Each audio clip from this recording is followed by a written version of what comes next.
Hello friends, welcome to my YouTube channel શિક્ષા સંકુલ. આજે આપણે જનરલ એક્ઝામ્પલ ગણશું જે બધી ગવર્મેન્ટ એક્ઝામો માટે કામમાં આવે છે. રવિ છાશ અને સોડા વેચે છે. એક ગ્લાસ છાશની કિંમત 25 રૂપિયા છે અને એક ગ્લાસ સોડાની કિંમત 20 રૂપિયા છે. એક દિવસથી 85 ગ્લાસ વેચીને 975 રૂપિયા કમાય છે. તો આપણે છાશ કેટલા ગ્લાસ અને છાશ વેચી હશે એ શોધવાનું છે.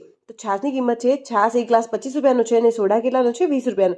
તો ટોટલ ગ્લાસ એને 85 વેચ્યા છે, તો ટોટલ રૂપિયા એને 975 શોધ્યા છે. હવે આને માટે આપણે જે શોધવાનું હોય છે એનું ઉલટું શોધ્યું છે. આપણને અહીંયા છાશના ગ્લાસ શોધવાને કીધા છે, તો આપણે સોડાના ગ્લાસ જોઈશું. ટોટલ કેટલા 85 ગ્લાસ એને વેચ્યા છે અને એક ગ્લાસ સોડાની કિંમત 20 રૂપિયા છે. 85 × 20 એટલે કે 1700 રૂપિયા. હવે આપણે જે કિંમત આવી છે એને આપણે આ જે ટોટલ રૂપિયા છે એમાંથી માઇનસ કરો. 775 માઇનસ 975 માઇનસ 1700. 975 માઇનસ 1700 એટલે 275 અને આ બંનેનો ડિફરન્સ છે 5. તો 275 માઇનસ 5 ઇઝ ઇક્વલ ટુ 55. તો આન્સર આવશે આપણો 55. અને છાશના 55 ગ્લાસ વેચ્યા હશે.